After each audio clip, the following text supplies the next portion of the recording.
There we go. What's going on, y'all? This is your boy Gerald Lucas here. I got special guest Fabian Renkel filling in for Ty Fisher. We're going to going over the recap of the Tigres game for CONCACAF Champions Cup, as well as recapping the Real Salt Lake and previewing the Portland Timbers match and going over some other things as well. Stay tuned.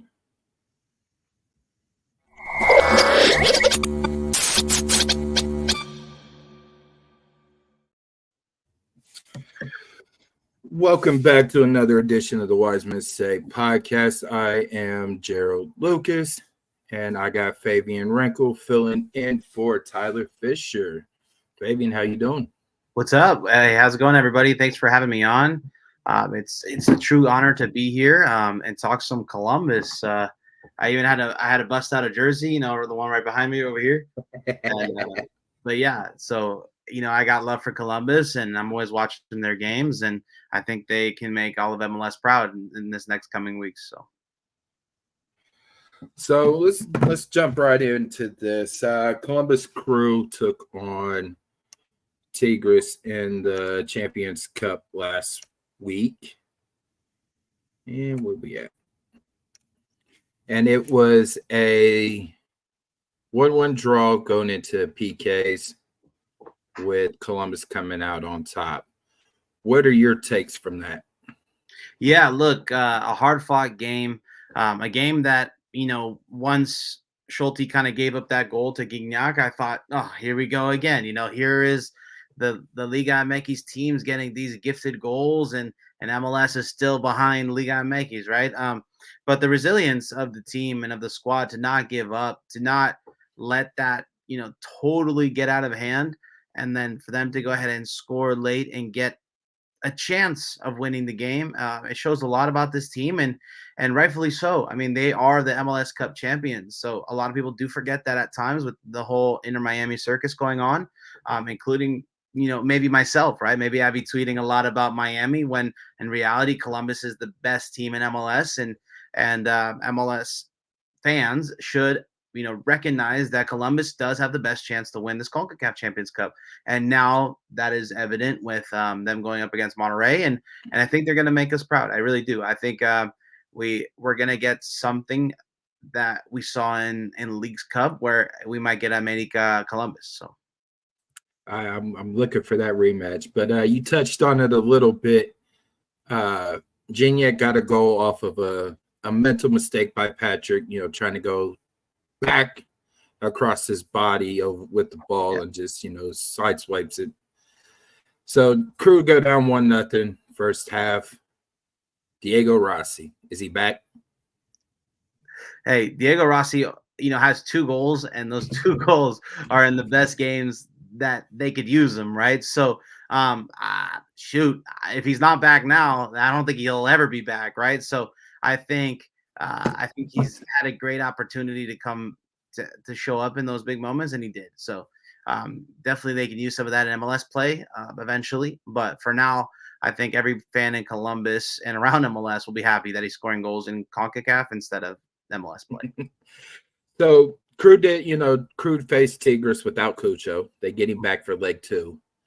How big was seeing him out there, down there in Monterrey, taking on Tigres? Big for Columbus, you think?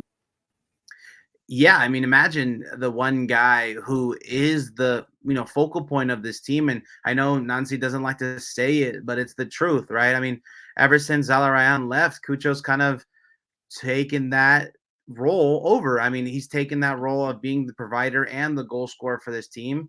And to be honest, he's, like Nancy said today, he's the first defender in his system. So it starts with Cucho and it ends with Cucho, right? So yes, this is a very, very good team.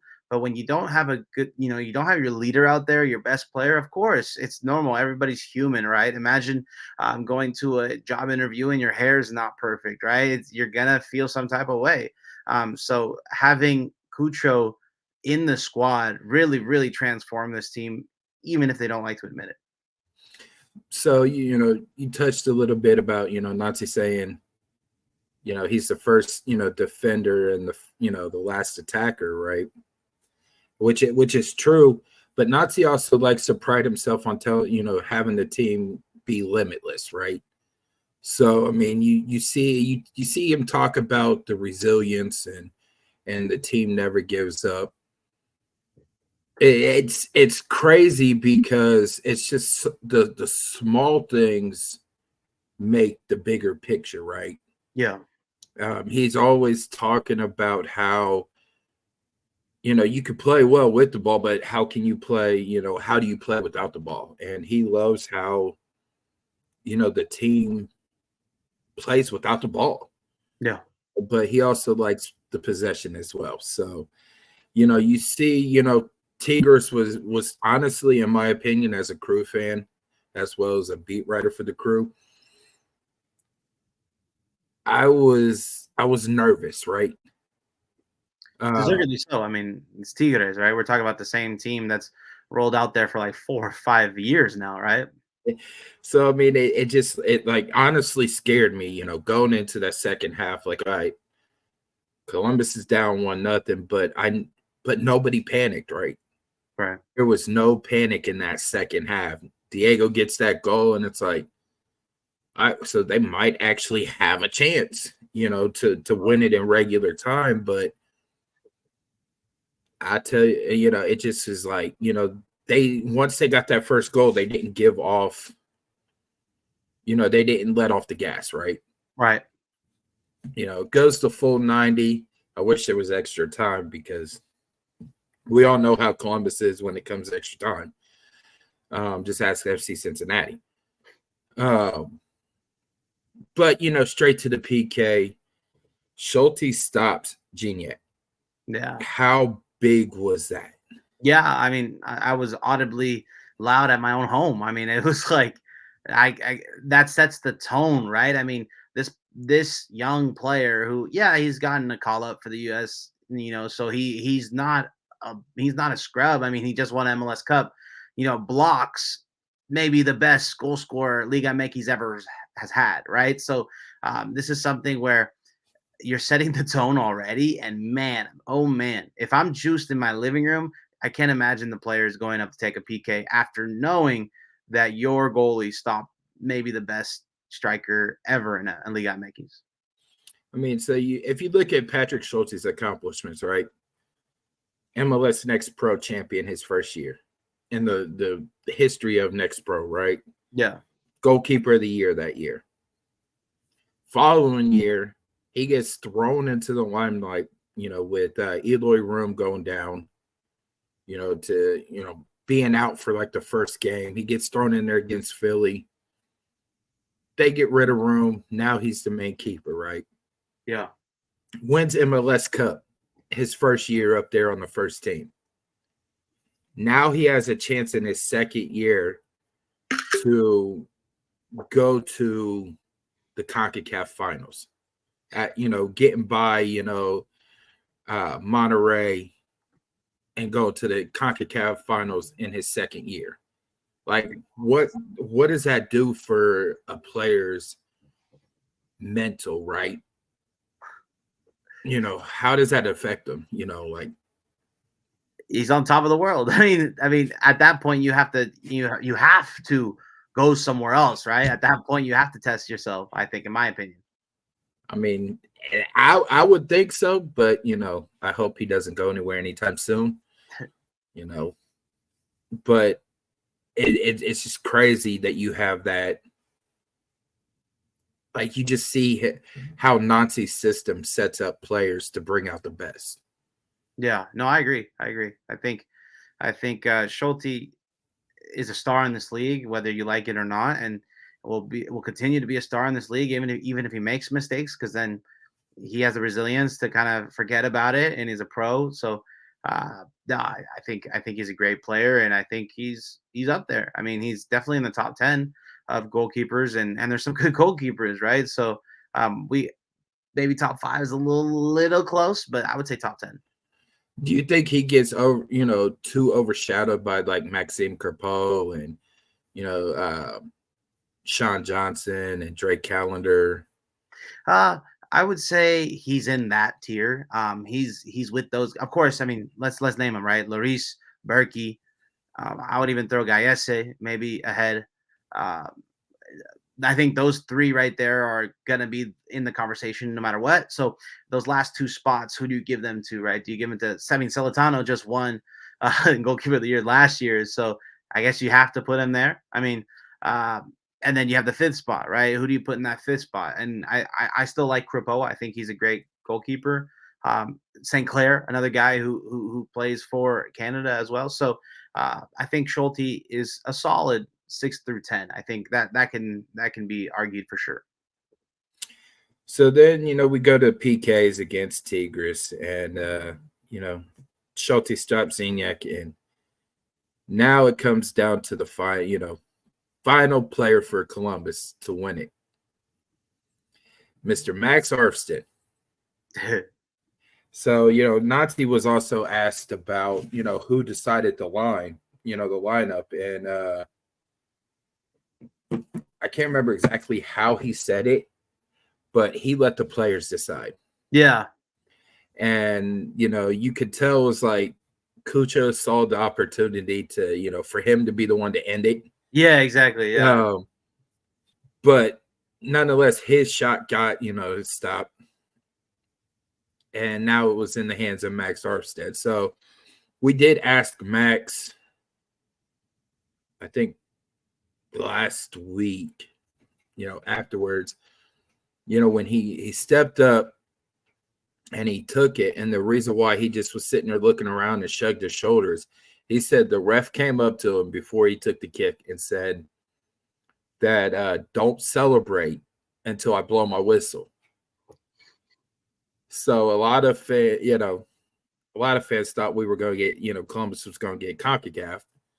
There was something wrong, whatever. But that's why he just looked around after he scored and was looking around, and then he was like, the ref took too long to blow his whistle. Yeah. But that's and then celebrated with the team. But how big has Max you have followed Max a while? Yeah. I would say so. He's came up with some big, big time goals for Columbus, in certain spots. What's that, PK win with him being the deciding, one, do for his morale and his state? Yeah, look, I mean, you go from being an MLS Next Pro player to next year knocking out Tigres in a quarterfinal CONCACAF Champions Cup, right? Like, come on. I mean, like MLS Next Pro is a great system and it gives opportunity to other guys, but man, like you wrote yourself into the MLS history books with that one because it was the first MLS team to ever knock out a team from Mexico, right? In Mexico. So it's something where shocking. I mean, to be honest, I kind of like was worried because I was like, shoot, Cucho just missed. Now here we go. Like the guy who I covered since, that was so young as an MLS Next Pro player. I was like, no, it can't be, like I was worried for him, like almost as like a old buddy of his or something. But I was like, nah, I think he got it. I think he got it. And I honestly like that he didn't celebrate because it kind of makes it a little colder. It makes it kind of like, oh man, I've been doing this all knocking out a team in their own city with 60,000 around. It's nice. It's pretty cold. So I kind of like that he didn't celebrate because we don't need to because it's like it's a clockwork, right? So a big moment for such a young player, and he took advantage of it and he delivered. So really cool to see because it was somebody that deserved a shot in MLS. And a lot of times some of these players get stuck in MLS Next Pro or they don't get a full shot. And ever since, Nancy gave him a chance by drafting him and kind of being about him since day one, it's pretty cool to see a kid go through a pipeline and get rewarded and become a part of the history books for Columbus and MLS. So, it's a really cool moment. I bet he's feeling on top of the world now. I mean, he started last game, right? It was a rotation, yes, but still, I mean, getting some starts in. I remember speaking to Max in the offseason about, Julian Gressel's spot opening up because he's going over to Miami. And Max was looking to make the opportunity. And at the time, Farsi had some rumors going on too. And I mean, Max was just ready for whatever position and whatever is asked of him. And that's honestly the best mentality to have as a young player. And what was asked for him of that night was to, knock out a Mexican giant. When your best player, your front man just missed, which is wild, just wild. So now Columbus is the only MLS team. What does that say for the league that shows that, the gap between Liga MX and MLS? Yeah, look, I mean, I was expecting maybe a semifinal with two MLS teams, a semifinal that maybe had Inter Miami versus Columbus, right? I don't know, man. I really thought this could be a year where MLS really does make a difference in CONCACAF, and it just didn't turn out that way. I mean, Columbus is there and deservedly so. And if they do make the final and they win, man, this is the craziest run. I mean, you knock out Monterrey, you will have to Tigres, Monterrey, and America most likely, which is wild to think if an MLS team can do that. Because if I'm not mistaken, Seattle maybe got there without beating one of the Giants or having to face one of those teams. So I don't know. I was thinking about the Miami loss the other day, and I was like, well, LAFC was at home against Leon, and they lost. And it was just like I was at that game, so it kind of didn't hit me the gravity of that loss. Like I should have been way more down for the league because in reality they should have won that game, and LAFC lost another final later that year to Columbus too. So it was just like, oh man, like MLS is so close and is on that doorstep. But man, I think Messi and Inter Miami brought a different level from Liga MX squads. I think a lot of those teams now want to give MLS all they got. I mean, it's like they lit a fire under the Liga MX teams too. Like look at America, like getting 9-1 on aggregate against the Revolution, right? Like Jesus, like. But let's. New England is not really that. Honestly, in my opinion, is not really that good. No, I agree with you, but. Man, if you could send a message, they are right. We haven't seen an MLS win like that, right? They haven't been that dominant where you don't even want to watch the game, right? So yeah, I think we're close. I think we're getting real close, and I'm starting to think that everybody said that Leagues Cup not being in Mexico was not a valid kind of tourney, and I'm seeing that firsthand because if Messi couldn't do anything in Monterrey, then we are really, really fumbling Leagues Cup in terms of, building credibility of that tournament too, right? I mean, it should be in Mexico. This year should have been all in Mexico, not in the United States. And then you could have some sort of credibility that, okay, who won this year, who won it that year, and I think that needs to come eventually. But yeah, it's definitely evident that Mexican teams play a lot better at home. And it's definitely evident that they still are ahead of MLS.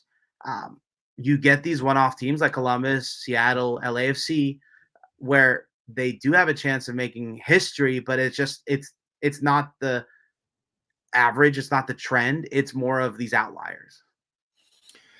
So if Columbus gets by Monterrey, it'll probably be Club America in the final.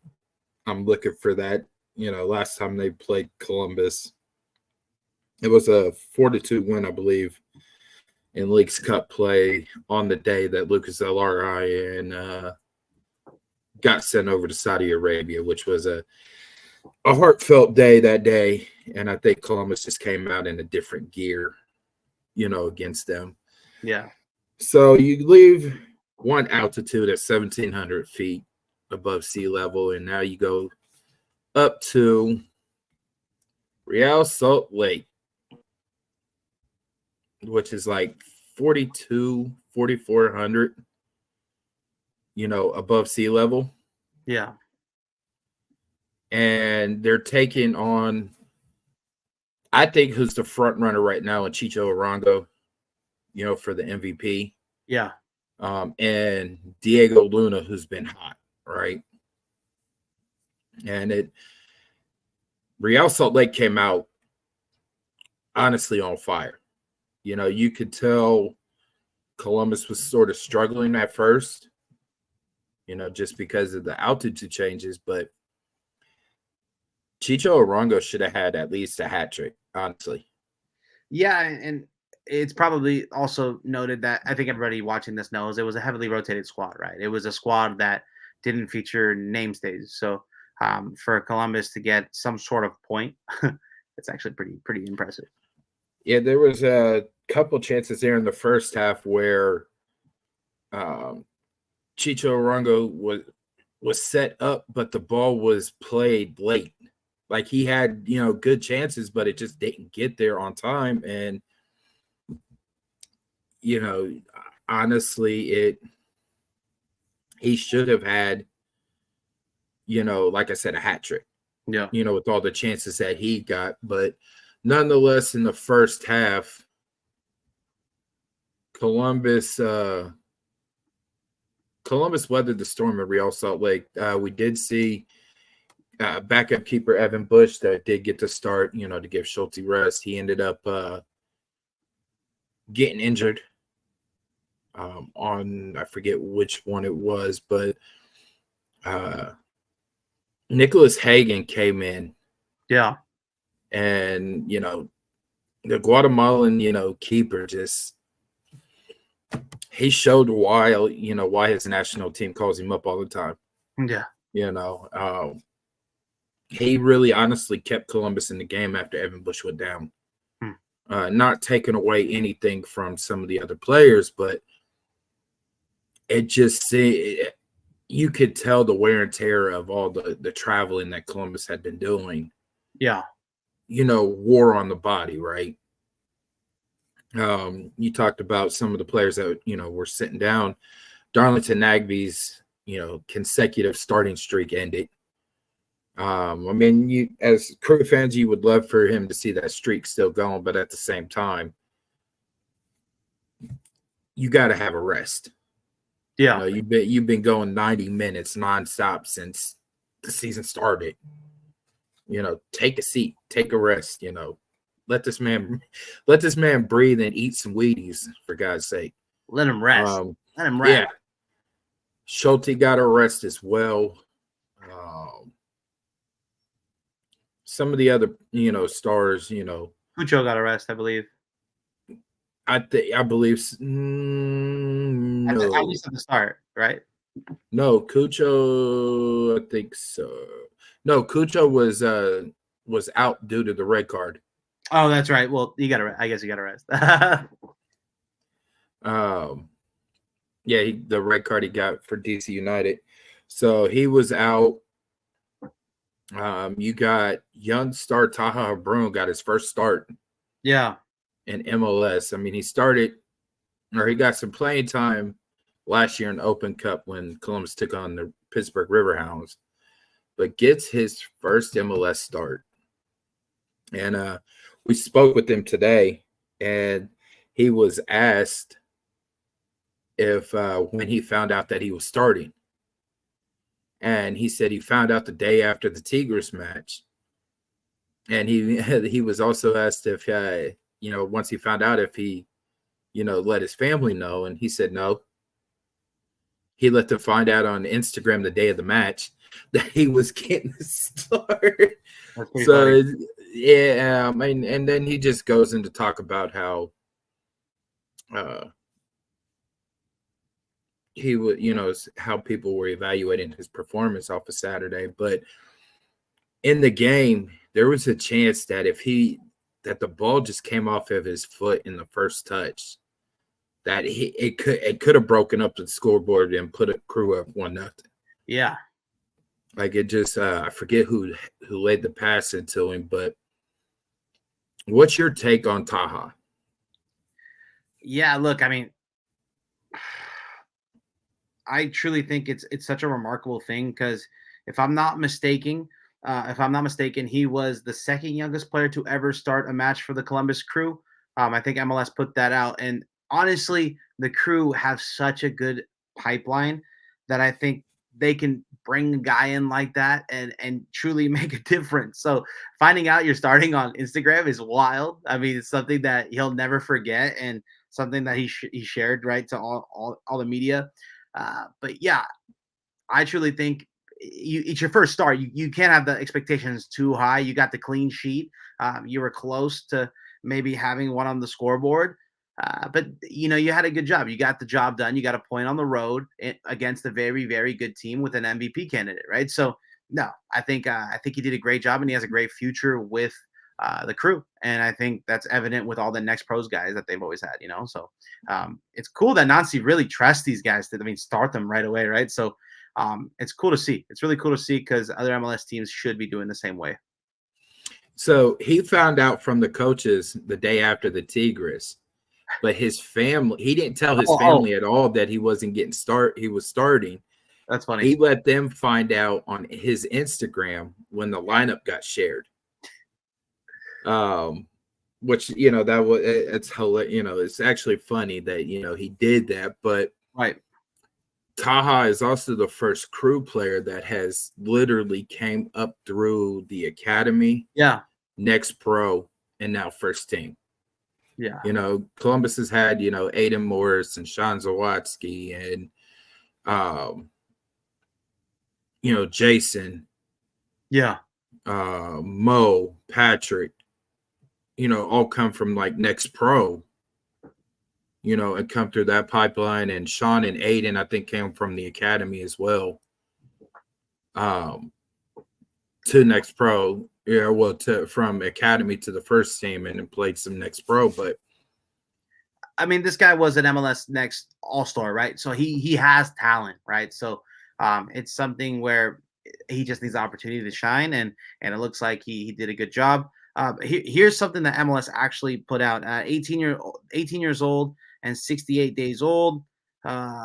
Taha becomes the second youngest player in club history, like I was saying, for the Columbus Crew to start a regular season match. So the first was Dennis Siatala at 17 years old and 107 days. So that's saying a lot. If Nancy has the trust in you to start a league match, and especially on a MLS Cup champion reigning team, right? This is not the San Jose Earthquakes we're talking about. No, no harm there, no disrespect, but this is a legit team, so it's something to be very proud of if you're a Columbus fan. And shoot, you guys have another superstar in your hands. It's pretty cool. Hey, I mean, I've been waiting for people to finally see him on a first team level because the kid has talent. We saw on his speed and his agility, and having that pair of him, Sean Zawatsky, and Aiden Morris on Saturday against Real Salt Lake. We talked with Sean Zawatsky today, and I asked him about his take on how much he was helping Taha out there and what he saw Taha needed to work on and things like that while he was out there. And then he just was it was like, honestly, he played a great game. Yeah. It just there's just some minor things that he needs to tweak and work on, but having a guy like Aiden Morris, right, who eventually is going to try themselves in Europe, right? So we don't know when, but Crew fans are holding out that wait till after the season, if he decides to go. But just another player that's almost like a Darlington Nagbe-esque, right? Mm-hmm. Just helping out a young star like Taha. Right. So nonetheless, Crew get a point on the road. I think, walking out of there with a point, considering, all the miles, the frequent flyer miles that they've had, in the last like 2 to 3 weeks is insane. Yeah. Get home, get the point, and get some rest. Right. So that is that. We're going to touch on real quick Speaking of Coach Nazi, he just got a new contract extension. Nice little bag of money. I don't know which bank that they gave him, but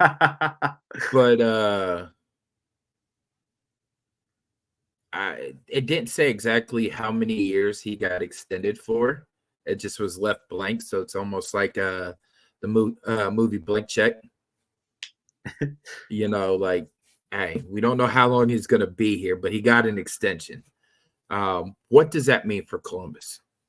It means the world. I mean, you guys were a good team, before he got here, but the way this Columbus crew is playing is something that I think mirrors a team in Europe, right? I mean, this team plays so well. They pass so well. They play collectively. This is the first time I've ever seen. I mean, I went to the MLS Cup final, and that was the first time I've ever seen Columbus in person. And I've heard rumors. I've heard people tell me, Columbus plays the most beautiful soccer in MLS. I watched a couple of games. I thought, maybe this is true. And then once I saw it, and I saw Malty kind of hit that to Yeboah, I was like, this team, this coach, I mean, whatever's going on in Columbus is the right juice and the right formula, and we need to go ahead and duplicate it or something, because if you bring a non-soccer fan to a Columbus match, Nancy has this team playing at a level that would entertain anybody. So I truly think that this is actually good for the league in general, that they get to keep their best coaching talent, right? I mean, I was shocked. I honestly saw the news and I was shocked. I thought Nancy was a foot out the door after this season. I thought, I thought maybe after Copa America, Greg doesn't have a job anymore, Berhalter. So I was thinking maybe Nancy's name gets thrown in there because of what the job he's done in MLS. And then we see maybe a little swap there. Greg goes to Columbus and then Nancy goes to the USMNT. But yeah, this is shocking to me a bit. I was thinking of maybe a Ligue 1 team takes him because of his French that he speaks and everything. So yeah, it's such a good thing that everybody kind of gets to have more of Nancy. That's for sure. Nancy's not going anywhere. I don't know what you're talking about, man. Nancy's not going anywhere. Yeah, no, he got his bag, man, and I'm always happy when people get their bag. That's for sure. I don't even know what the hell you guys are talking about. I just popped in because I can't play Xbox right now. So. well, look what the crew cat drug in. Yeah. That's awesome. How you doing? Good to see you. Out here in Vegas, living it up. So. Shoot, that's what's up. Yeah. I'm supposed to be covering the Las Vegas Lights game tonight. Okay. But Josh, the guy who runs the Cup US site, yeah. Put in the credential for me. Oh, I'm sorry. Yeah. Nah, it's all right. I'm tired anyway. I've been at a convention all week. I'm exhausted. I bet. So yeah, we're just touching on Nazi's contract extension. You're absolutely right. It's big for Columbus, but it's also bigger for the league, right? I don't want to say that too loud with FC Cincinnati fans get mad and they hear that, thinking that they could take over the East, but I digress on that one. No, it's actually Connor just brought this up too. Columbus is like Real Madrid of MLS. I can see that. I mean, really, like in terms of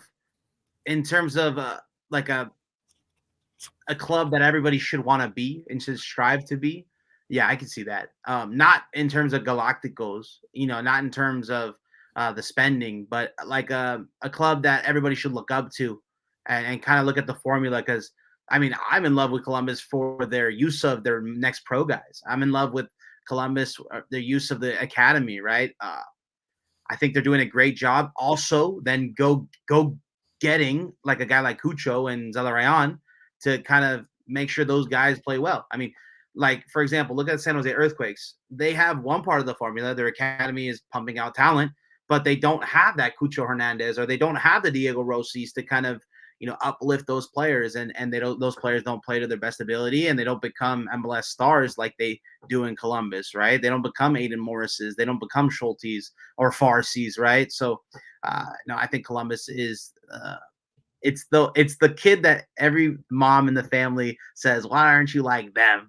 So you guys have it good in Ohio, that's for sure. Question for you. Do you think Columbus has earned the title of a team that needs to be respected? Yeah. We touched base a little bit about that because of what they did to Tigres. I think Monterrey is on a really, really big high right now because they just knocked out the Ballon d'Or winner. But I think they should be respected, and I think Monterrey and the fans in Monterrey are gonna be a little more scared, I think, this time around when playing against Columbus because they're maybe slating them as the underdogs a little bit. Fair enough. Yeah. So Fabian, the next one we're talking, MLS is set to start the 3 new competition initiatives, and you've been diving into MLS's new initiatives, so you know a little bit more about it. They're taking the formula from Next Pro. Yeah, so go ahead. Yeah, so they trialed it in Next Pro. So the first one is an off-field treatment rule, right? So that states an injured player who is down for more than 15 seconds must stay off the field for a minimum of 2 minutes to receive treatment. So yeah, let's do it. Let's get on with the game. I'm sick and tired of these 13 plus added on minutes, 9 minutes. Let's just get on with the game. And I think all three of us as credentialed media can appreciate the game ending when it's supposed to end. And then you have your coaches and your media after, availabilities done faster, right? So shoot, yeah, play the game, get on with it. So the second will be time substitution. Subs will have 10 seconds to get off the field. To do so in the allotted time, the incoming player must wait 60 seconds while their player is a man down, or else they kind of wait. Yeah, I love it. I think another. I mean, this might bite us because our teams can't CONCACAF then, right? When they play into Champions League. So as long as they understand, they're not like the 49ers where they kind of mess up that coin toss and they understand the rules going into it. Yeah, that's a good one too. And then finally, in-stadium VAR announcements, meaning the referee will announce and explain all VAR decisions. Perfect. I think that's going to be 10 seconds or 15 seconds of the time. But everybody here probably watches NFL. You guys are in Ohio, right? You guys have great teams out there. Joe Burr. Yeah, I'm a Finns fan, so I mean, yeah. The Browns are okay. The Bengals are decent, but yeah. My brother-in-law is from he's from Columbus, so I always hear Ohio State, so I always think football. I think Ohio, right? Yeah. So he's a Gator fan as well. Okay. But yeah, I mean, in the NFL, they always announce it, right? So what's 5-10 seconds? Nothing. I think with the 3 initiatives, I think the one that Sean Zawatsky actually said something about that too. Maybe it should be more, it should be maybe a little bit longer than 10 seconds, because if you're getting, playing, 70 minutes, right, and you're tired, that 10 seconds is going to, turn into 20 seconds real quick, especially if like you're, middle of the field, but close to not close to the goal, but you're like in the middle of the field. You're tired, you're cramping. It's going to be hard for you to jog off in 10 seconds. It's almost like they have to pay attention a little more who's coming in and out, right? Like, let's say Mo plays 70 minutes and he knows he's only playing 70. I think that conversation is going to happen a little more on the inside to make sure that they don't play down, a man for 60 seconds, right? So, yeah, I can see that, though. I can see where guys get tired, but they can go out any part of the field. But in the middle of the field, it's like, yeah. The off-field. Go ahead, Ty. Do you think with the implementation of the VAR announcements that VAR time will be cut down a little bit? Yeah, because then they're gonna have to explain 3 minutes of watching this screen, right? So yeah, that's a good point. I think so too. And they don't, and refs, they have an ego too. Like they don't want to look dumb. So I think maybe it's gonna be a quicker VAR. I think it's gonna be a quicker VAR decision, and then to not explain things all the way, they're just gonna probably do it quickly, make a decision quickly. That's a good point too. I didn't think about that. The numbers that came in from Next Pro about the off-field treatment, it's seen that games are 99% being completed on time. With that, with that rule, like if you're down for that and the trainer has to come out, you're off the field, for the 2 minutes. So it's seeing, the game, continuous play. Right. So I think it's gonna take adjustment for some teams in, on the first team to, get used to it. But I think that's also going to speed up the game, almost like what the pitch clock does for Major League Baseball now. Yeah. Yeah, and Americans, with TikTok and Instagram and everything, they don't have the patience anymore. And I have watched soccer games with people that don't watch soccer, and then all of a sudden they say, "Oh, all soccer players flop" when they're doing the magic spray on them, right? So avoiding those things is going to bring new fans, and I'm totally for it. My whole thing is always bringing in new fans and bringing in new people to soccer, and this is, in my opinion, these 3 things are going to help new fans come in.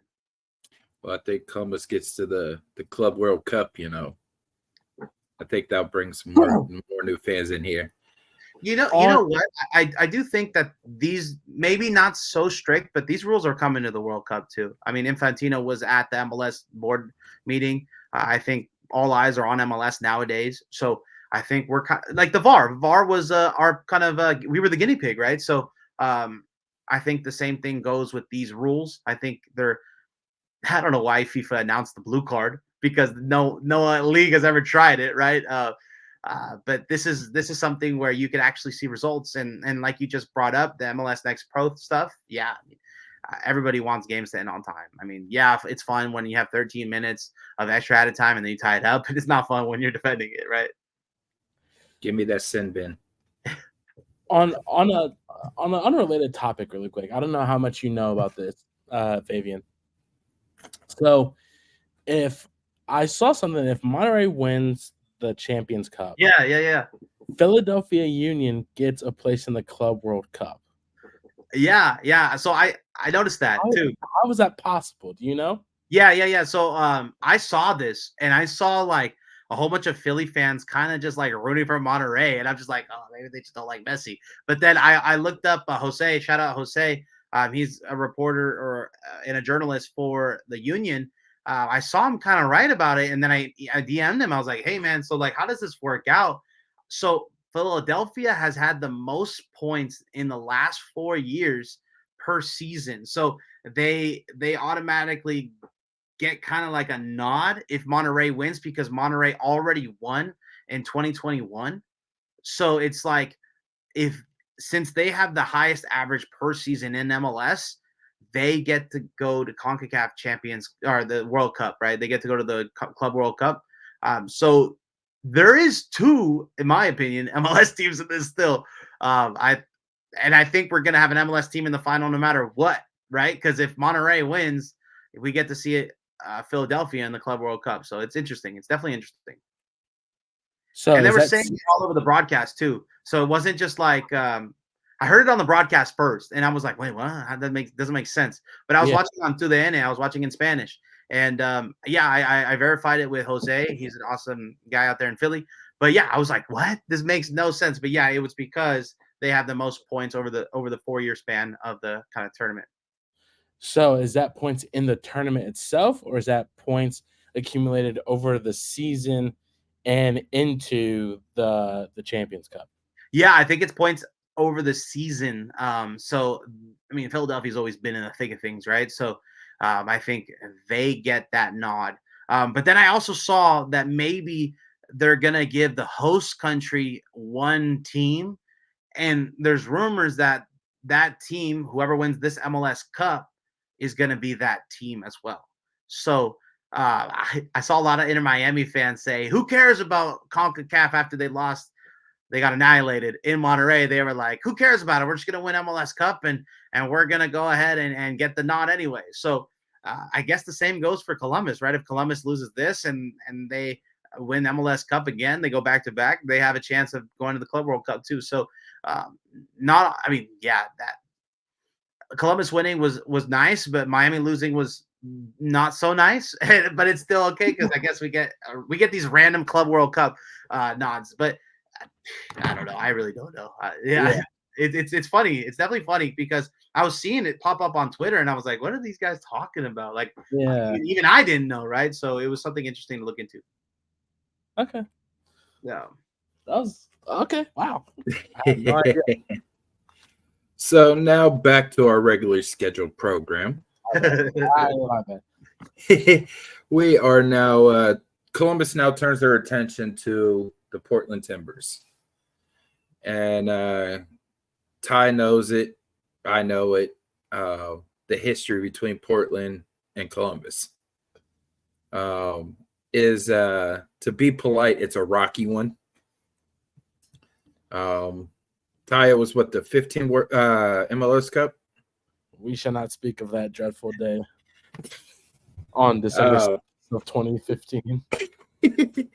So the history between the two clubs, I think is big. But now Columbus is about to be taking on Evander and Chara, right? Yeah. Evander is, if not the MVP candidate, he's becoming one pretty quickly. He's had golazos in the last 2 weeks. He's a guy who I talked to at the beginning of Goldcella, and he was saying that he wants this year to be an MVP season for him, and he's doing it. I mean, when it's really only pretty much him, because I think they were trying to get Club America's guy. They did. They got Cabecita. They got Jonathan Rodriguez. So that team, it's a pretty good team. I mean, they got really, really shirt up on the defensive side with Crepeau and also Kamal Miller, a guy who I thought was really underrated for Inter Miami. It's kind of evident now too because they leak goals like crazy. I mean, I think their defense is a lot better and their offense is a lot better too. So this is a brand new Portland team that should be in the playoffs, in my opinion. So now Portland's coming into Columbus without Maxime Crepeau.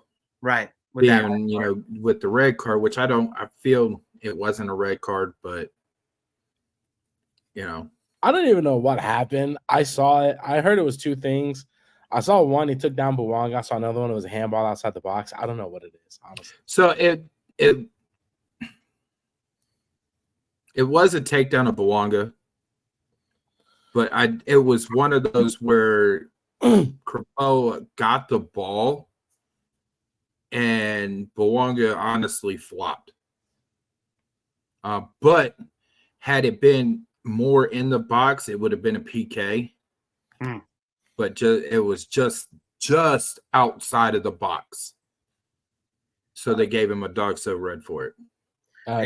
Not by letter of the law, that is red. Yeah, but it was one of those where it was harsh. It wasn't even really harsh though. Like his studs were down, honestly. His studs were down, like they weren't exposed. Well, from the angle I saw, it wasn't exposed, and it was like he had already committed before Bouanga, because Bouanga was coming with the ball, and he wasn't even, on the ball when it happened. It just was, the follow through, and yes, it's the letter of the law, but I think it should have been a yellow. Yeah, I think, like you said earlier, because it was outside of the box, he's technically the last defender, right? So it's like, I guess you're impeding on a goal scoring chance. But what's funny is that Crepeau used to translate for Bouanga after the game with the media. So it's just funny to see that as rivals, you know, he took him down. They probably talked about that, but yeah, Crapo used to be the translator for Bouanga, and it's funny to see like them going head to head like that instead of being on the same team. So they come in, Portland comes in now without Crapo, you know, between the sticks, right? Into a hostile lower.com. Now, you were there for the MLS Cup. Yeah. That was 20,000 plus. That's like that damn near every game, you know, the crew play at home. How does Portland, without their star keeper, be able to stop the stars of like Cucho, Rossi, you know, Max, Mo, Aiden, Darlington? Do they play though? Do they get more rest, right? Because you have some games coming up the next week, right? So that's the biggest question mark. Who's gonna play? Who's playing a little bit? Is it that important this game, right? Do you rest them again? Yeah. So I don't know. I think it's gonna be tough. I think if I was looking at Columbus's last kind of games in MLS, and they've tied the last 4 games, if I'm not mistaken. So maybe Nancy plays with the tie again, right? Maybe he takes the ties for now while you're still on CONCACAF, and then you give it your all. And I know players always say like, "Oh, it's one game at a time. We're looking forward to this game Saturday." That's a lie. This game in Monterrey or against Monterrey is the game that's on their mind.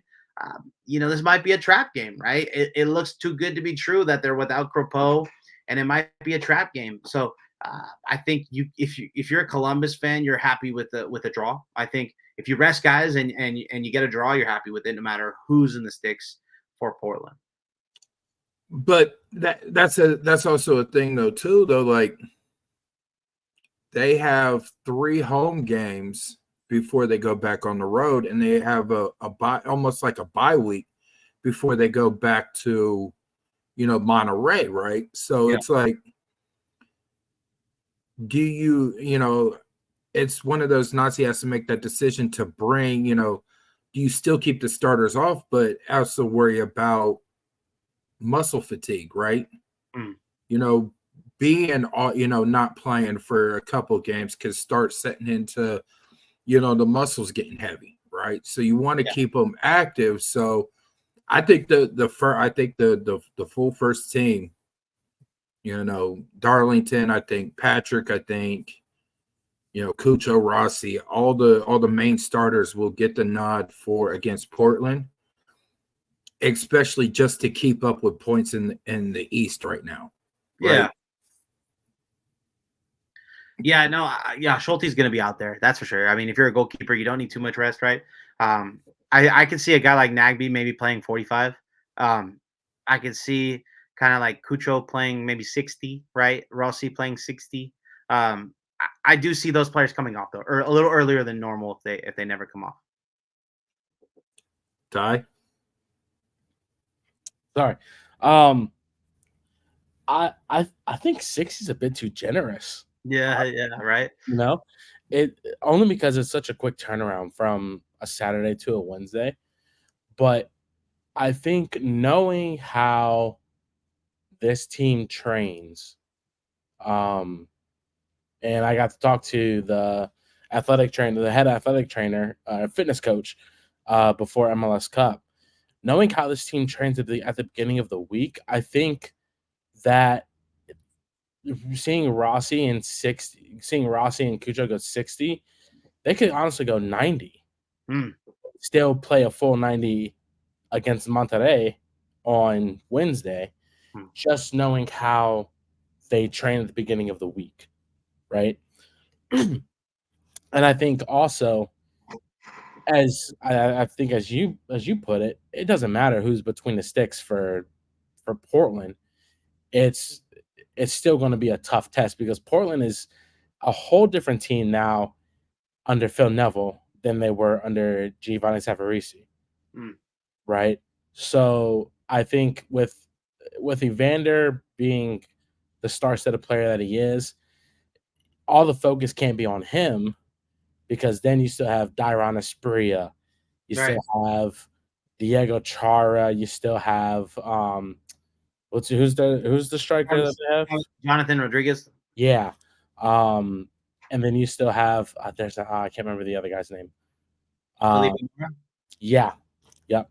You still have those guys to worry about, but I think with Cucho being suspended, I think that kind of helped not really helped, but I think that was a good thing because we wouldn't want him to possibly pick up a red or some sort of silly suspension against Real Salt Lake. Sitting Nagby, I think, was a smart move because he played 120 against Tigres. Sitting Schulte was very smart because he played 120. So with the freshness that these guys are going to have, I think seeing Cucho and Rossi, Nagby, I see them going a full 90 and then possibly playing a full 90 again. But I don't know if Columbus can pull out a win against Portland. It's more so of can Columbus kind of just contain the Portland attack. And as Gerald likes to always say in his key to the game, just keep playing the way that they're playing. Hey, I mean, it's hard when you ask me that every week to find something that Columbus needs to a key to the game that they need to work on. It's hard because, like Tom has said, like other people have said, Columbus plays the most exciting and beautiful game. So, I mean, there's really like, how can you pick that apart? Okay, maybe, work on less, unnecessary turnovers, right? That's about it. I mean, it's hard to pick a specific thing when everything they're doing is like directing, an orchestra. So yeah. So speaking of keys of the game, Fabian, what's your keys for a Columbus win? Yeah, look, the keys for the Columbus win is I think a win is nobody injured. To be honest, I think as long as guys don't go into challenges crazy and maybe get some guys some more minutes, like you were saying, Taha and Max, give them some more minutes, maybe get them a little battle tested. Bring some guys off the bench. I truly think that could be a key to the game. Getting those guys ready to go if they need to go in Tigres or into Monterrey. Aiden Morris kind of getting into the thick of things again. You gotta get those guys back in. But I think the keys of the game is don't get injured. This game is important, yes, but what's really important is the game against Monterrey. Ty? I'm intrigued to see the lineup, honestly. Yeah. Because as I said before, seeing Cucho, Rossi, and everybody go 90, that's kind of what it's going to be, right? But for a heavy matchup against Monterrey at home, you kind of want to go with the same lineup that you went up against with RSL, with Real Salt Lake. So in that sense, for my key to the game is the fitness, right? So a lot of it is the training that they do, but I think with the guys, they had a whole week off. They're gonna have essentially a couple of days off, but the key is just staying fit, right? If Monterrey is at the forefront of their mind, and a lot of times Nancy and players, I know like it's one game at a time. But if I'm the crew, I'm looking ahead. I kind of want to save all my energy for Monterrey because I want to ball out. I want to show CONCACAF, I want to show MLS that we're not here to fuck around, and be made fun of, right? The reputation of an entire league rests on the shoulders of Patrick Schulte, the 3 defense, the 4 midfield, the 2 attacking mids, and Cucho Hernandez, right? it rests on us to kind of show that MLS is an up and rising league, and we can compete with Liga MX and show that we mean business. So I think the key to this game is stay fit. Don't do stupid stuff. If it's a serious injury, that's out of the picture because that obviously has to be priority first. But just dictate the game how you dictated against RSL, and let's go against Monterrey at home with a ball-out performance. So Monterrey with Vasquez, Columbus sort of owns Vasquez for, a couple years now. So now coming from the Portland preview to one of the best times of the show is we are getting into predictions. So for all you out there that like to do some online gambling, Fabian, go ahead and call 1-800-GAMBLER for Gerald Lucas for me, please. I got you. Hey, we got a problem. You can pull up your FanDuel, BetMGM, DraftKings, whatever you like. And hey, I hope you looked at one of my articles at least when I was writing for Forbes Betting. Which one? Which one? I had a whole bunch of Leagues Cups, a whole bunch of Leagues Cup articles up last year when I was with Forbes Betting. I might have some more coming this year, but yeah, I didn't know you were better like that. I mean, 10-cent, parlay tickets. Yeah. 10 cent parlay tickets that could possibly win like $17,000-$18,000. Actually, more than that. Depending on whatever. You can't get high off your own supply, right? So I was like, I can't be betting like that, Right.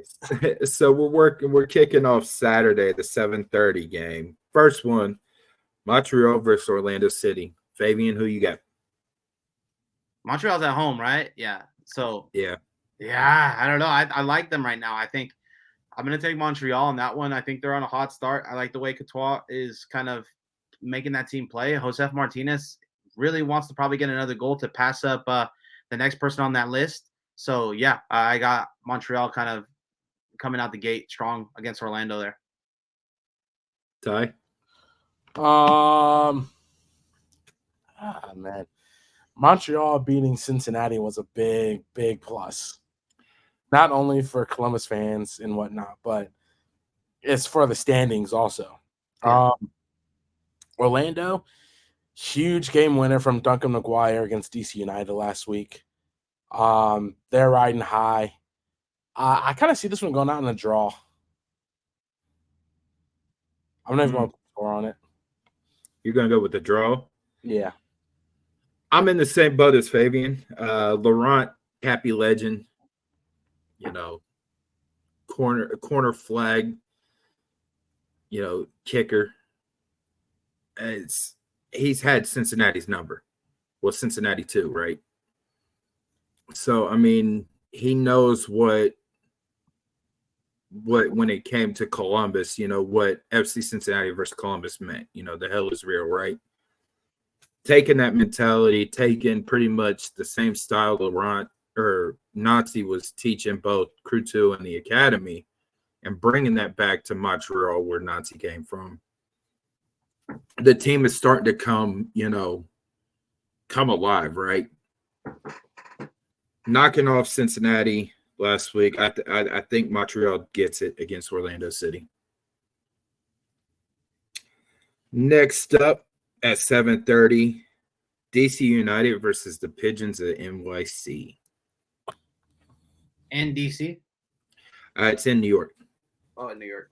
At Yankee Stadium. You know what, man? They have a way of finding goals at that stadium at New York City. I think I like DC this year. I think they're doing way better than anybody expected. I think Benteke is putting that team on his back, but I do think it's going to be a tie there. I don't think either team's going to win. Tie? What the fuck? That's so cool. Who do we say? DC, New York City? Yeah. Man, Benteke is so good. Yeah. New York is kind of, I want to say, a sleeper almost, maybe an underdog pretty much. They're actually favored at plus 105. New Oh, York, Yeah. then take that DC bet. No, I was kidding. They're yeah. at plus 230. Ooh. What's the spread? What's the spread? No spread. I might take that myself. You know how I was saying I don't bet. You know, I mean, yeah, no spread. no spread. It's so weird. Oh man, I don't know. Give me DC. I like Benteke. I like Santos. Yeah, give me DC. yeah, I think Benteke is going to get his, but the question is, can they get enough from others? Right. Yeah, that's true. That's the biggest thing. I mean, it's the house that Bay built that they're playing in, Yankee Stadium. A draw was at plus 250. That's what I'm leaning for. That's not bad either. Nah. Going to, considering, NYC is a sort of a sleeper team, but when you're playing at, Yankee Stadium, anything is possible, right? Next up, Toronto FC versus New England Revolution in Toronto. Well, there is no spread. Damn, that's big. I think New England needs to get some points. I don't think Toronto has been playing up to their standard without the Italian boys. I think this is a tie. Or, yeah, I would say tie. We're looking at possibly another 0-0, maybe a wooden spoon kind of game here. Yeah, tie. Well, Caleb Porter lived up to his promise about getting a win against Charlotte. Barely. Yeah, but he also didn't live up to his hype about Columbus making the playoffs when he bet his house. Jesus. They're in Toronto. I think this is a draw. New England is hot garbage. I'm sorry, but Toronto, as Fabian said, they haven't been playing well without the Italian mafia there. So, I think it's a minimal 1-1 draw. I'm going with the draw as well. As Toronto just doesn't have anybody else honestly but Insigne. There's been the Bernadeschi. You're forgetting Bernadeschi, but he hasn't scored like Insigne has. Bernadeschi, he's a threat on the corner kicks. He's a threat on the corner kicks. And on set pieces, but when you're talking about in the final third, who do you call? Not Ghostbusters. You call Insigne, right? So, I mean, I just, until he comes back or they decide to, John Herdman convinces the front office to go out and spend some more money to bring somebody else in to help out on the attack, I think this one, is a draw as well. What's up, Edgar? Oh, this is strong. Holy shit. Oh, Lord. Here we go. Drink margaritas. Next up from Mercedes-Benz Stadium, Atlanta United versus FC Kentucky.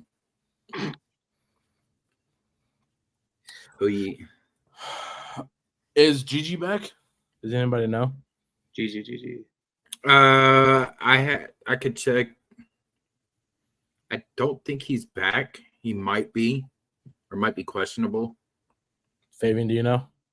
Gigi Giamakis? Yeah. I know he wasn't playing, but I would assume they might rest him a little more because they did go out and get Danny Rios. So I think maybe if he's not 100%, he doesn't play, but we'll see. I'll start this one. I think with Cincinnati losing to Montreal, that kind of left a sour taste in their mouth. However, I don't know how Atlanta's been doing without Gigi, but they are in the Benz. So I'm going to go cliche here. I'm probably going to go Cincinnati 2-1. I mean, Cincinnati's plus 200. Atlanta is coming up off of, from what I heard from our friends down there at the Scarves and Stripes, a disappointing game against Philadelphia, giving up 2 goals and only walking away with a point. But like you said, also, you're in the Mercedes, right? Honestly, I'm gonna take Atlanta on this one. I think Almada needs to show up. This is a perfect opportunity. No Giamakis at the Benz. You get to a staple game over Acosta, 2 Argentinian 10s going at it. I think this has written all over it. Almada finally showing up this season. I'm going with Atlanta as well. You know, I still don't like FC Kentucky. Next up, down at, it's no longer Drive Pink Stadium, at 7:30, Inter Miami versus Nashville. Fabian? Yeah, I'm slamming Inter Miami. Slam $20 minus 170 on Miami. Messi anytime goal scorer. Yeah, really though. I throw 5 on it, you know. Give me $15. Yeah. Oh Lord. Throw Suarez goal scorer and Messi and then parlay those, right? Parlay those with the poop in the shower, just like Sketch. How many, and throw in how many saves though? For who? For who? For Miami. Saves. Oh, Drake Callender? With all the goals that he's been giving up here recent. Callender always gets like 1 or 2, like big ones, but I feel like he never gets like the easy ones. That's true. Callender just announced that he's gonna be a father, so I'm doing +3 saves. All right, this is a baby game. Give me Miami. Yeah, Miami. I'm going opposite. Really? Miami's minus 250. Nashville's plus 600. Jesus. So give me the Nashville. I think, there's a lot of bitter, bad, not going to really say bad blood between these two teams, but this is starting to turn into like a little, somewhat of a rivalry. They played each other in Leagues Cup. They've played each other now in CONCACAF, right? Jesus, Ty. My bad. Rita got me, bro. So I just think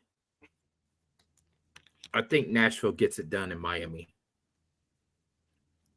Okay. All righty. Then the first game at 8:30. Sporting Kansas City versus St. Louis is at Sporting Kansas City. Ty? Man. How KC is the favorites is beyond me, but I can understand why. St. Louis, I haven't really seen too much of them. Going from 72,000 plus to back to, what's their stadium hold, like 25,000? Yeah, around there, 23, 24. Going back to like 23,000, 24,000, whatever. I kind of want to see St. Louis ruin the party, so I'm kind of want to go St. Louis. Fabian? Yeah, for me, it's gonna depend on that's true. That comment that you put up, Nashville's everybody's rival. It depends on if Polito plays. If Polito plays, I got KC. If Polito doesn't play, I got St. Louis. Polito is a difference maker in this league. Makes everybody around him better for sure. Yeah. KC is favored minus 135. St. Louis is plus 310. I think, St. Louis they've sort of hit the sophomore slump, right? Having a great first year last year. This year, the magic that they've had at the first part of the season last year is not there this year. However, when you have two teams or two cities that are saying that they're the soccer capital of the world battling back and forth between St. Louis and Sporting Kansas City, I think I give the edge to St. Louis. Yeah. Because like you said, if Polito doesn't play, they're missing a huge cog in their wheel, right? Yeah. Huge. Next up at 8:30, down at Shell Stadium, Houston Dynamo take on the Barcodes of Austin. Fabian? Yeah, if Ache is back, which is something that's possible, I would take Houston. If not, I think Driussi is on a tear. I think he can, it's in Austin. It's in Houston. In Houston. No, you know what? I'm going to go Austin. I think Austin might pull up a little bit of an upset here. I think Austin needs a couple of wins, and they're kind of riding high right now.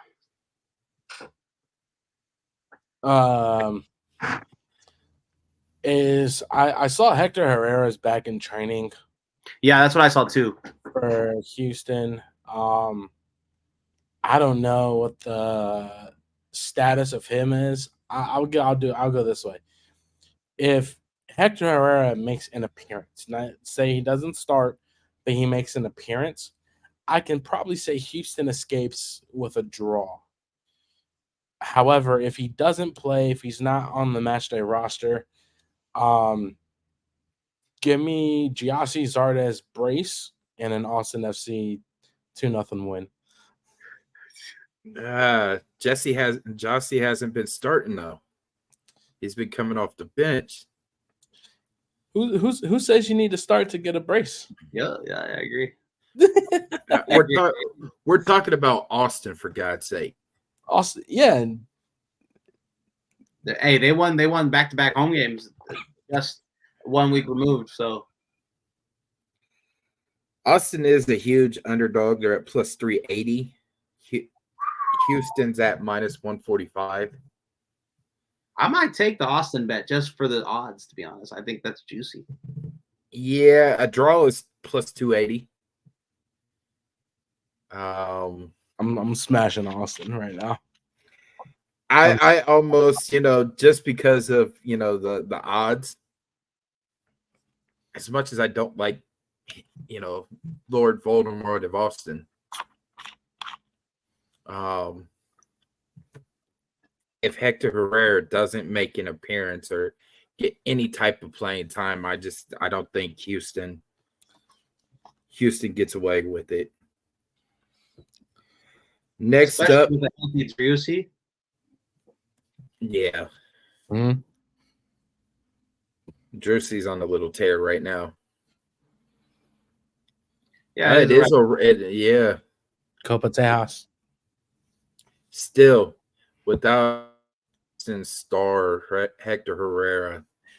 Haven't they played already one time this season in Austin? Or was that FC Dallas? That's Dallas. That was Dallas. Next up at 8:30, coming from Soldier Field, it is Chicago Fire versus Real Salt Lake. Ty? Oh, man. Salt Lake, they absolutely deserved a win against Columbus. Because I don't think Columbus played that well. So how he escaped with the draw is beyond me. I'm happy with it, though. Chicago, on the other hand, I think Hugo Kuipers is starting to find his groove. I also think is Shaqiri out, or what the hell's up with him? He's not. Shaqiri started last week. Yeah, I just haven't heard a lot of him in these past weeks. I think Hugo Kuipers is starting to find his stride. So I'm probably going to go Chicago. I'm going to go Chicago 1-0. Fabian? I think RSL's out here looking for revenge. I think RSL gets the job done, and Chicago looks like an easy target. That's for sure. I'm going with the draw. Okay. All right, so we split. Yeah, I mean, it's Soldier It's Field. MLS, right? Yeah.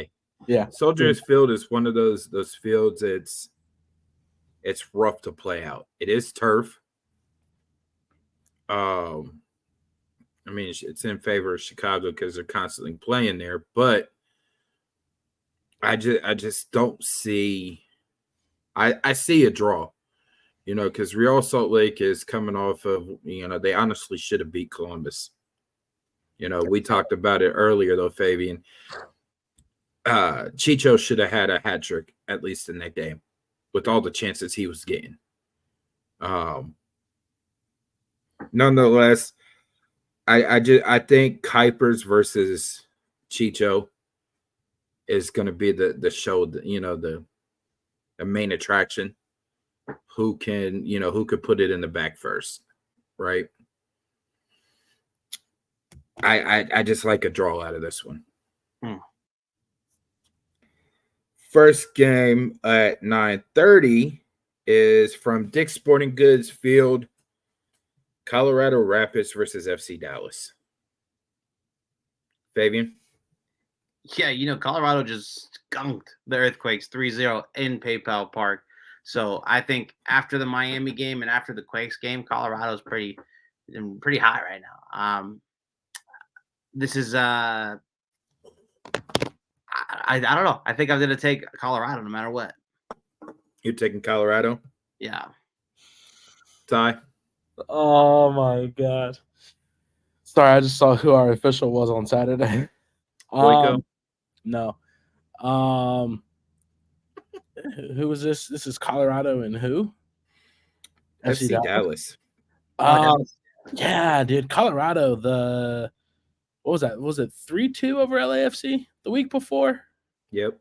And then their win over give me Colorado on this one. I think they tied Miami, right? Yeah. Did they? Yeah, when Messi came back, the first game he came back, they tied in Miami. Was that after the LAFC game? I think it was before.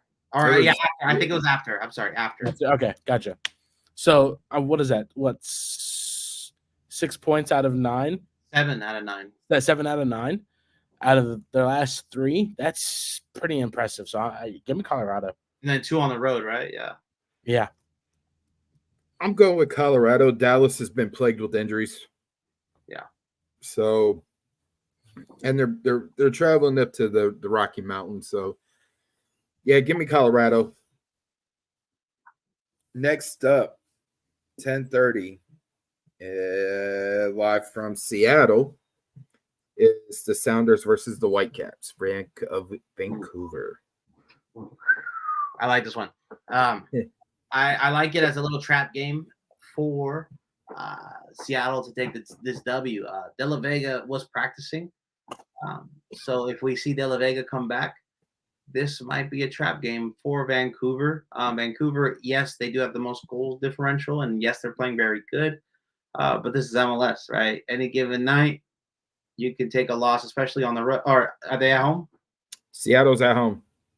Yeah, especially on the road for Vancouver, you might have a hard time. Ty?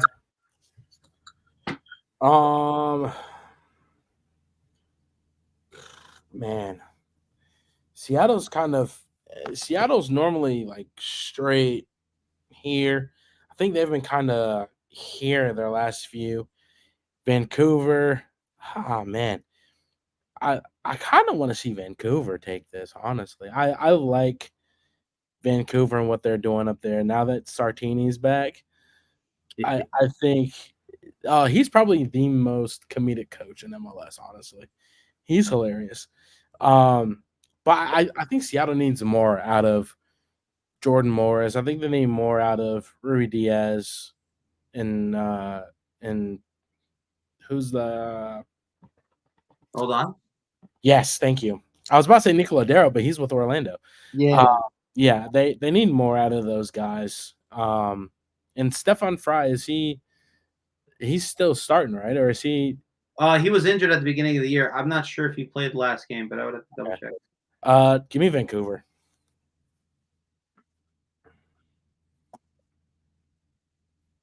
Yeah, I'm taking Vancouver too. I just Seattle's been on a seesaw of a year. It's not the Seattle that we've grown accustomed to seeing. Give me Vancouver in this one. Next up at 10:30, LAFC versus the Red Bulls. Good game. LAFC is favored minus 125 versus Red Bulls of plus 300. I kind of like those odds for the Red Bulls, but I think it's going to be a tie. I think we're going to see a 2-2 tie.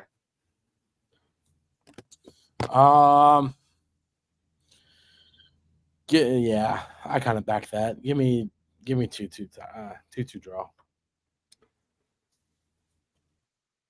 I can almost see the draw, but at the same time, LAFC hasn't done good against the press.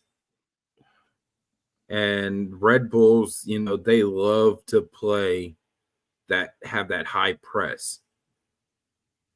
And quite frankly, LAFC's not been the LAFC that we've seen the last couple of years. David, isn't that your main team that you cover, LAFC? No, I cover all teams now, but I would say the main team that I cover is probably Miami, to be honest with you.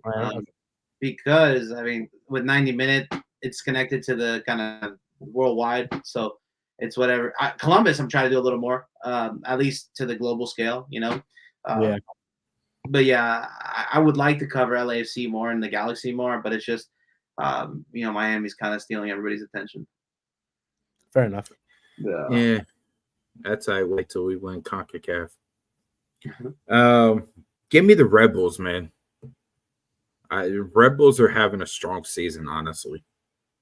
Other than losing 2-0 to Columbus, here at Lower.com Field. I think they go into LAFC and walk out with the winner. Sunday's matchup at 6 p.m. live from Bank of America Stadium. You got Charlotte FC taking on Minnesota United. Fabian? I'm going to take a draw on this one. I haven't seen something out of either team to think one team's going to power it over the other. So, Ty? Reynoso is causing so much trouble with Minnesota United right now. He is putting them in a negative limelight. I was kind of impressed with what Michael Boxall said about what he said about Reynoso. He shows that he doesn't care about the club. I think with everything surrounding Cam and the distractions, Minnesota United is it's definitely not going to go their way. Give me Charlotte 3-1. Charlotte 3-1. Yeah, and Edgar's right. They are very effective at home.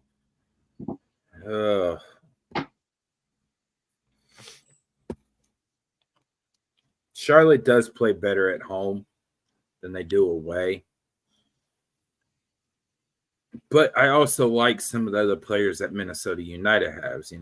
Pookie, some of the young players. They still got Will Trapp. Give me a draw, man, honestly. Ethan Finley. Huh? I think they have Ethan Finley. I mean, I thought he was with Austin still. Oh, okay. Never mind that. He was with Minnesota. I know that for sure. Yeah. It's the only time I know that. Last I went to Minnesota, he scored the game winner against Columbus. Yeah. I just think this is a draw, honestly. Next game on Sunday at 8:15, LA Galaxy versus San Jose Quakes. Galaxy 4-1. Easy. I had it. That's why I was like, Fabian's just gonna spit it out really quick. You said 4-1. Yeah. Is that one goal a consolation goal? Yeah, by Benji Kikanovic in the 89th minute. Yep. Easy. Give me. I'm gonna go one less. Give me 4-0 Galaxy. 4-0 Galaxy. Give me Ricky Pooch 4 goal contributions. Yeah, that'd be nice. That'd be cool. With a hat trick by Panstro. Yeah. Painstill's been playing pretty well too. I mean, he has the speed to where Ricky can literally just put the ball out there and he'll go get it. So it's like, it's wild. I mean, the Quakes don't have a single defender that can keep up with Painstill. Last time, nothing's changed. It's even gotten worse maybe for the Quakes. So facing the Galaxy twice this early, the Galaxy being so good with all the brand new talent they had, this is going to be a landslide victory. I mean, the person that's not getting enough talk too is also Gabriel Peck. Mm-hmm. So, I mean, I look for a brace by Pantsill. I take the 4-0. Yeah, the Galaxy always played the Quakes good last year. It's just they were unhealthy. They weren't fit, right? So now that they're fit, we saw last Cali Classico. It wasn't even close. Quakes just lost 3-0 at home. So this team is in shambles. Then the heavyweight fight for the weekend. Columbus Crew takes on Portland Timbers at Lower.com Field Saturday at 7:30 p.m. We'll start off with Fabian. I got a 1-1 draw.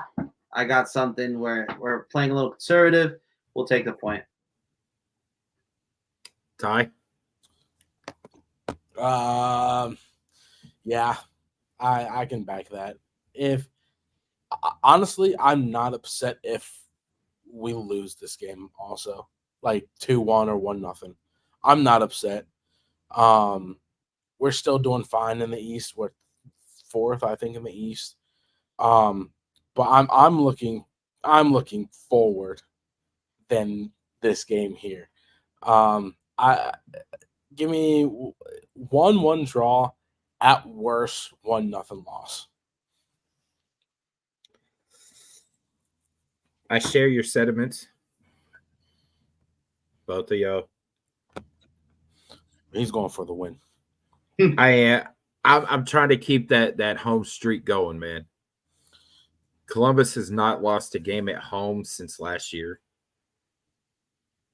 I forget which game it was at home. Yeah, our only loss is to Charlotte. Yeah. That was a shit-ass game. Man. But Columbus, at home, 20,000 plus fans, and what is a stadium that teams don't like come to play in because of one of the acoustics, and 20,000 plus the way that the stadium is designed makes it a hard place for the opposing teams to play in. You were there, Fabian. Yeah. Ty, me and Ty are there almost every weekend or whenever the home games are.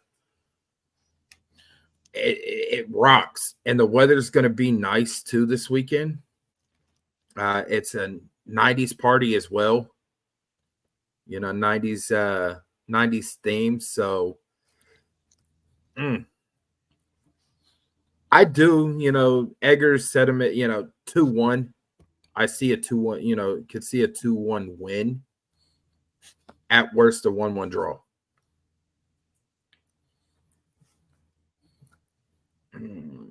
Now, by the way, really quick, off topic. Columbus is going to be wearing yellow, black. Portland and all green. Ted Uncle, the referee. Oh, shit. That's why I was like, oh, man. That's why I was like laughing. I was like, I just saw who our officials were this week. With all the bad blood between Portland and Columbus, to have Ted Uncle. Excuse me.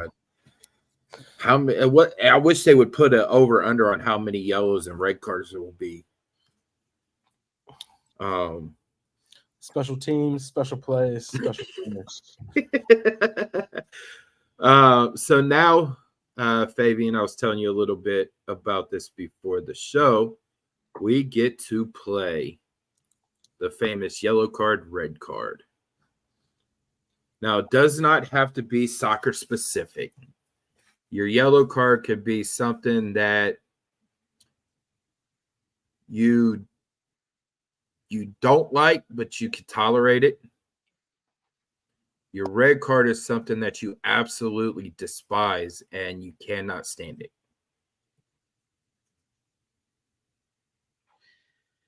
Ooh, this one's hard. You just put me on the spot. Let's see. That's how we do. We do it with all our guests. We put them on the spot. Yeah, let me think.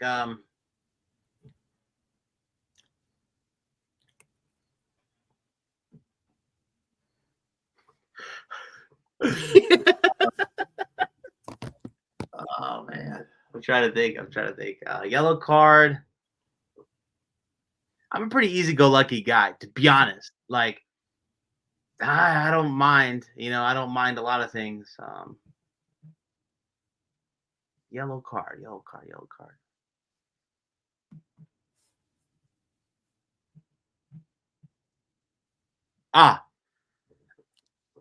I don't like shopping. That's something weird about me. So yellow card for people that want to go shopping with me.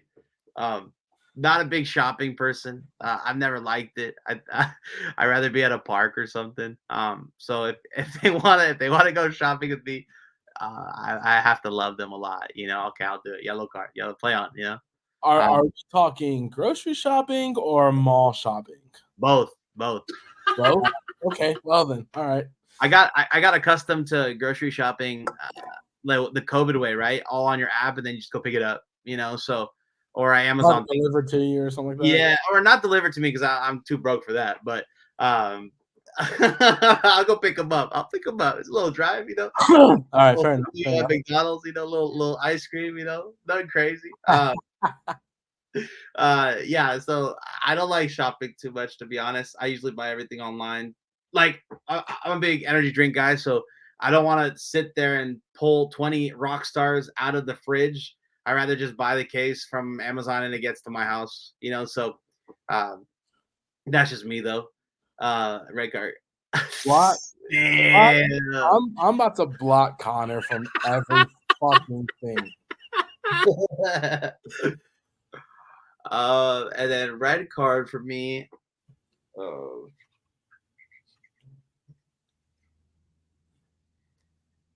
Being hella tall at a concert and trying to move up to the front. I was just at Coachella and I forgot how tall some people are, and it's just like, oh man, like, come on, bro. Like, you're tall. Come on. What are you doing? Let the smaller people go in front. So that would be a red card for me. Fair enough.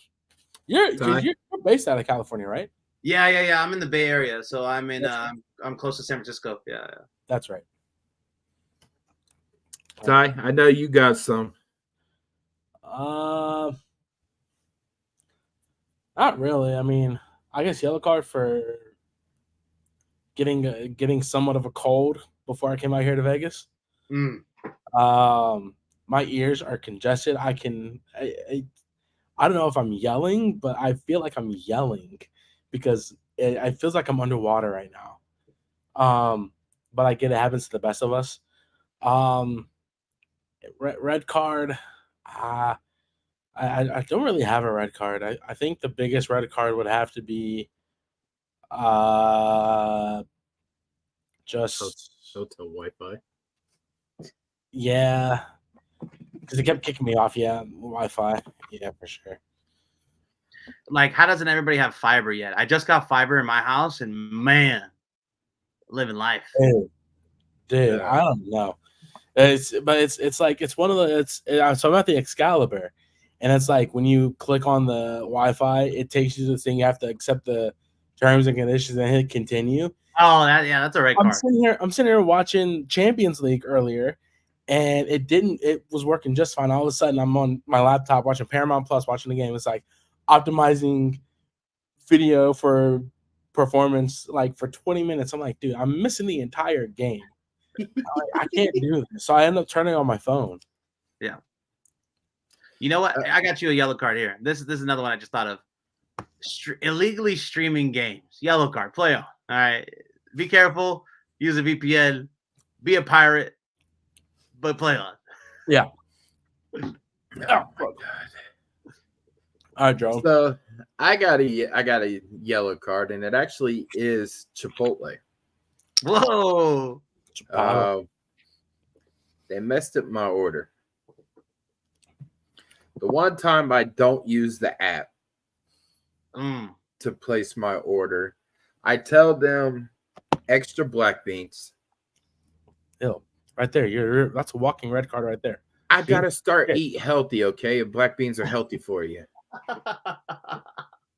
Brown rice, lettuce, cheese, and some sour cream with the side of the vinaigrette. I get my bowl. No black beans. Okay. I tried calling the Chipotle restaurant so many times. Somebody answered, and I asked to speak to the manager. They's like, yeah, give me 1 second, and then hung the phone up. I call right back, and it's a busy signal. So I said, all right, so I'm out the money there for a minute. Luckily, I got a hold of Chipotle's corporate. I got a refund. Plus, I got some free Chipotle. So, it works out in the end, but I still was hungry as hell. I wanted that Chipotle. Well, you didn't eat it because it didn't have black beans? No, I did eat it, but I wanted the black beans. You did or you didn't eat it? I did eat it. You did, okay. But it just didn't, It didn't hit. No, it didn't. I was sad. I got that. It's like getting McDonald's and no ketchup. Oh, yeah.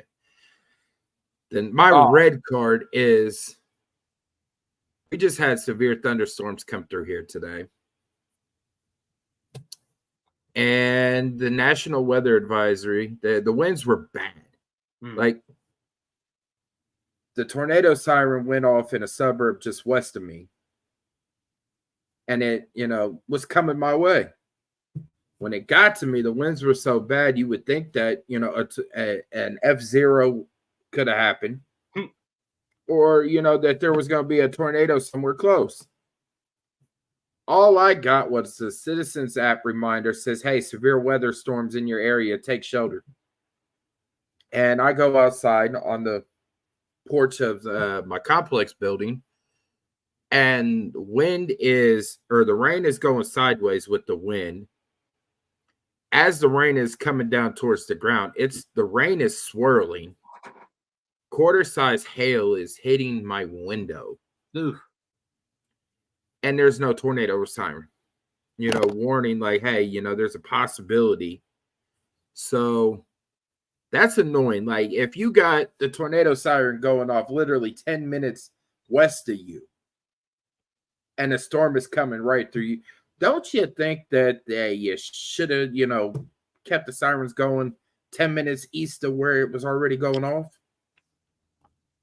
So, I mean, something could have happened, and I have no basement, so I'm just sitting here like, well, fuck it. If a tornado hits my building, I'm going on the Wizard of Oz Express.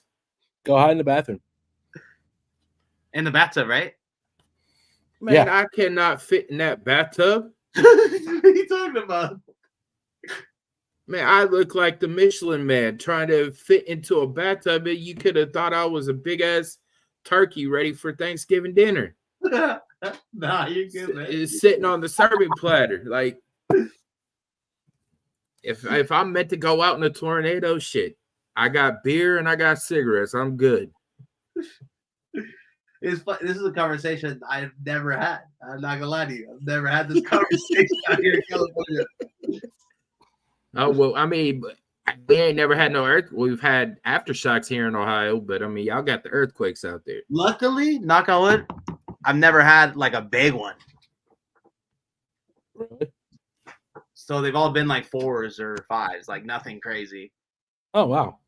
Yeah. All right. Japan Well- have them all the time though. Look, When I was out in Japan, they had them all the time. So that was kind of like they have like a whole kind of wall all over their beach, so you really can't see the beach because it's all set up. It's all set up where there's like this wall to block the tsunamis, right? So it's different, right? You never see like beachfronts and stuff. Well, that was a good show, fellas. Thank you for having me on, guys. It was a pleasure of mine to be on. Any final thoughts? Burning desires? Midnight confessions? Go Columbus. Personal note, just want to say thank y'all to everybody who sent their condolences for the passing of my grandma. Totally unexpected. But appreciate every single one of y'all. I know I probably did not get back to anybody, if not everybody. So just know your message did not go unseen. So appreciate y'all. Love y'all. I don't know if I'm returning to the beat this week. It might be next week. I don't know. But I am slowly making a comeback to the beat. So yeah, thanks y'all. Fabian, where can the wonderful fans of the Wisemen Say Podcast find you and all your work at? Yeah, look, I'm the only Fabian that spells it with a V. So just go ahead and look that up. You can find me anywhere, really. If you wanna be on Twitter and see some crazy takes, feel free. So I mean, U.S. Open Cup. I want to say this. I love how everybody's kind of collectively taking U.S. Open Cup in their own hands to try to save the cup. I've seen riders, like for example, Ty, you just told me you were trying to cover the Las Vegas Lights game, and you're normally covering the Crew, right? That's something beautiful to see. Last night I covered El Farolito versus the Oakland Roots. Normally I cover MLS and I cover CONCACAF stuff, so it's something that I usually don't cover. And I love seeing all of the media kind of take this in their own hands. We all kind of make sure, and we're making sure that this kind of tournament is still being taken very seriously. So personally, I want to say, shout out to all the media members out there and all the journalists that are really doing a good job covering this iteration of the U.S. Open Cup, even if there's leagues out there not taking it as seriously as they should. So, were you at that game last night? I was. Yeah, I was there. You should have saw me. I was like Messi's bodyguard going up and down the sidelines. So I heard at Oakland Roots games that they do the hot dog throw. Yeah. So I tweeted out that they were doing the burrito throw. Yeah. That's awesome. I saw. Was it burritos from what is it? El Farolito? No, I think it would have got cold at that point, but that would have been. You know what? I saw someone post that it was. But then I was like, dude, that's a cold ass burrito. Like there's no way that is that. But what I was thinking is they're from La Victoria, which is a San Jose staple, but they have one close to that stadium. So it's like, they're taking the Earthquakes. Nah, they want the Earthquakes next, huh? So they might even do another burrito toss because the Earthquakes have that kind of as their San Jose food.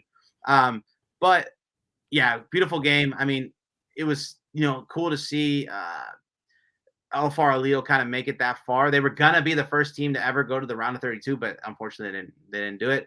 But seeing one of the players score and then go kiss their family, and it was nice to see, definitely.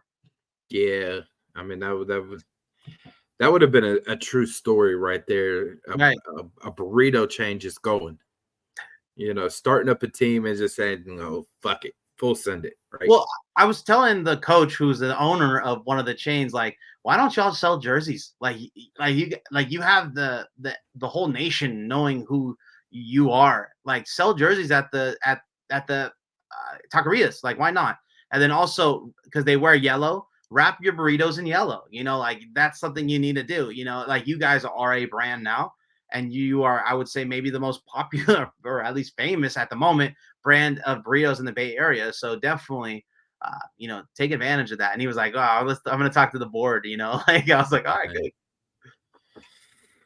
So it comes to an end. All you crew fans out there, catch us out on Spotify. We do have a link out there for the supporters link.